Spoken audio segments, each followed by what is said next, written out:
વિદ્યાર્થી મિત્રો, મારી યુટ્યુબ ચેનલમાં તમારું હાર્દિક સ્વાગત છે। આજે આપણે કોમેન્ટમાં આવેલ દાખલા નંબર 16 ગણશું। બે દાખલા પહેલાં કોમેન્ટમાં આવી ગયા છે અને બીજા પણ હજી બે દાખલા કોમેન્ટમાં આવ્યા છે।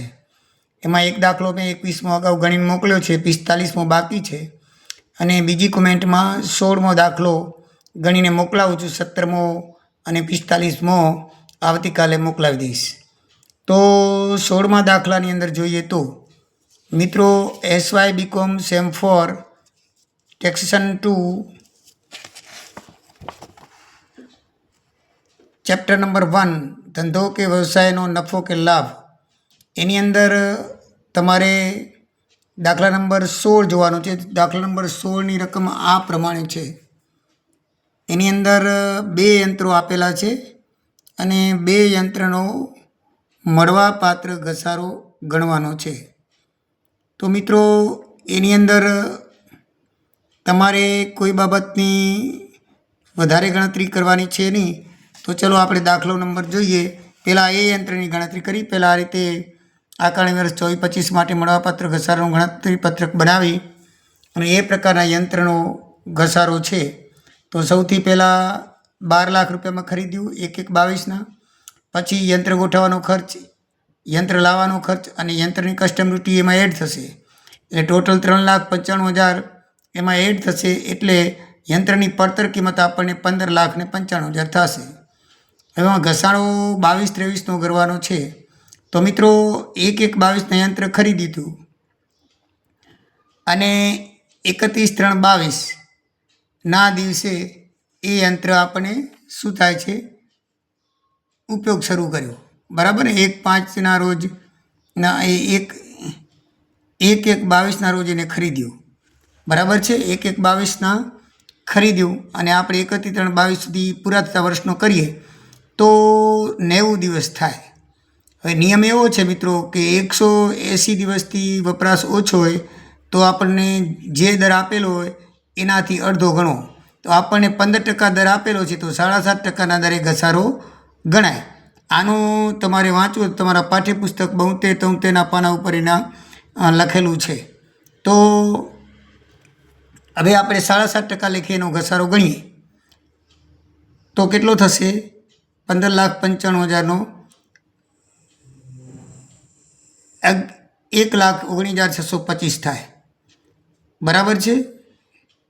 અને એ 1,19,625 આપણે ઘસારો બાદ કરીએ તો 14,75,375 એ શું આવશે? એની ઘસારા બાદ કિંમત આવે।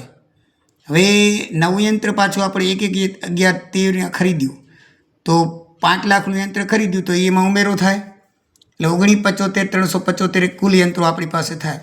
હવે ભંગાર કિંમત, બીજું જે જૂનું યંત્ર હતું પહેલું વેચી નાખ્યું 10 લાખમાં, એટલે આપણી પાસે યંત્રો કેટલા રહ્યા? 9,75,375ના રહ્યા, કારણ કે 19ના હતા એમાંથી 10 લાખના આપણે વેચી નાખ્યા। હવે જે ઘસારો છે 9,75,375માં ગણવાનો છે। તો એમાં મિત્રો જે આપણે નવું યંત્ર લઈ આવ્યા છીએ એ 50,000નું એ 100 દિવસથી ઓછા દિવસ થાય રહ્યા, બરાબર છે। 31 સુધી ગણતા તો એનું 7.5% લેખે 5 લાખનું ગણાશે, એટલે 37,500 એના થશે। એટલે પછી 37,500 બાદ કરીએ તો બાકીની જે રકમ વધે 5 લાખમાંથી આપણે 9,75,375 છે, એટલે 9,75,375 છે, એમાંથી 5 લાખનો ઘસારો આપણે ગણી નાખ્યો 37,500, તો બાકીની રકમ રહી 4,75,375, બરાબર છે। તો 4,75,375નો તમે પૂરેપૂરા 15% લેખે લખો, કારણ કે એ વધારે દિવસ થાય છે। નિયમ એવો છે મિત્રો, ધ્યાનમાં રાખવાનું કે 180 દિવસથી ઓછા થતા હોય તો જે દર આપ્યો એના અડધા ટકા લેખવા, અને 180 દિવસથી વધારે લે 6 મહિનાથી વધારે થતો હોય તો પૂરા વર્ષનો લેખી લેવાનો, એટલે બાકીની 4,76,375 પૂરા થશે, પૂરા વર્ષનો 15% લેખે 71,306 થશે। બંને ઘસારાનો સરવાળો 1,08,806 થશે અને એ બાદ કરી 9,75,375માંથી તો 8,66,569 થશે। તો મિત્રો, આપણે ઘસારો મજરે બાદ મળશે 1,08,806। તો મજરે મળવાપાત્ર ઘસારો 1,08,806 એ કેનો થશે? યંત્ર નંબર 1નો. કેનો થશે? યંત્ર નંબર 1નો. તો યંત્ર નંબર 1નો દાખલો આ પ્રમાણે થશે. હવે બી પ્રકારના યંત્રનો જોવો હોય તો મિત્રો બી પ્રકારનું આ રીતે થશે. બી પ્રકારનું યંત્ર છે એ આપણે 1/5/23ના 50 લાખમાં લીધું. એમાં એને સરકારી સહાય મળી છે એટલે એ બાદ થાય 12 લાખ રૂપિયા. સરકારી સહાયમાં બાદ થાય કારણ કે એ આપણે ભોગવાની હોતી નથી. એટલે એટલી કિંમત આપણને ફાયદો થાય એટલો. એટલે આપણે 38 લાખની ચોખ્ખી કિંમત ઉપર જે કંઈ કરવાનું છે કરશું. હવે 4 માસનું વ્યાજ, કારણ કે એને યંત્ર ખર્યા પછી 4 મહિના પછી ધંધો શરૂ કર્યો. 1/5/23ના ખરીદ્યું ને 1/9ના ધંધો શરૂ કર્યો, બરાબર ને?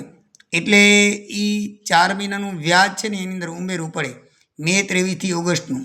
તો મિત્રો 50 લાખનું 15% લેખે વ્યાજ ગુણ્યા 4/1200 કહીએ તો 2.5 લાખ રૂપિયા વ્યાજ થાય 4 મહિનાનું. અને નિયમ છે 15%નું કાંઈ ના આપેલું હોય તો, એટલે 15% લેખે 2.5 લાખ વ્યાજ થાય. યંત્ર લાવવાનો ખર્ચ 75,000 થાય. ગોઠવણી ખર્ચ 1,25,000 થાય. ટોટલ 4.5 લાખ ઉમેરી 38 લાખમાં તો 38 4 42,50,000 આવે યંત્રની પડતર કિંમત. હવે એનો ઘસારો આપણે 23-24નો 30% આપ્યો છે દર, તો 30% તરીકે લખીએ તો 12,75,000 રૂપિયા થાય. તો ઘસારા બાદ કિંમત 29,75,000 થાય. અને આ યંત્રનો ઘસારો 12,75,000 અને બીજા જે એનો હતો એનો 1,08,806, બંનેનો ભેગો ઘસારો કરીએ તો 13,83,806 રૂપિયા થાય. તો આનો કુલ જવાબ આવે 13,83,806 બે યંત્રનો ભેગો થઈને. હવે નીચે નોંધ લખી છે, જો કંપની ખોટ કરતી હોય તો મિત્રો કંપની જો ખોટ કરતી હોય તો તે નુકસાન કહેવાય. તે જો પેઢી નુકસાન કરતી હોય ને તો મજૂરી મળવાપાત્ર જે ઘસારો છે આ 13 લાખનો, એ ઘસારાને અસમાવિષ્ટ ઘસારો કહેવાય. તમને ઘણી વખત પૂછાય છે કે અસમાવિષ્ટ ઘસારો એટલે શું? તો અસમાવિષ્ટ ઘસારો એટલે કે જો ઘસારો ચૂકવવા માટે એની પાસે કાંઈ ન હોય, રૂપિયા મજૂરી મળવાપાત્ર ઘસારો છે, તો કંપની ખોટ કરતી હોય તો એને ભવિષ્યના નફા માટે સામે એને માંડીવાળા માટે આગળ ખેંચવામાં આવે છે. તો જો એવો જે ઘસારો હોય કે જે નુકસાન કરતી કંપની હોય તો એ ઘસારાને સમાવિષ્ટ ઘસારો કહેવામાં આવે છે. તો એનો બીજો જવાબ માંગ્યો છે ને એ છે. તો મિત્રો આ રીતે તમારો દાખલા નંબર 16 પૂર્ણ થશે. આ જે છે એ બી યંત્રનો ઘસારો છે, બરાબર છે? તો તમને ખબર પડી ગઈ હશે. અને નેક્સ્ટ તમારા 2 દાખલા બાકી છે, હમણાં જ વિડીયો બનાવીને મોકલું છું, એક 45મો અને તમારો 17મો, બરાબર છે? તો મારા જય સીતારામ વાંચો, ભગવાન તમને પરીક્ષામાં સારા ગુણ આપે એવા શુભાર્થ સાથે જય સિયારામ, જય દ્વારિકાધીશ.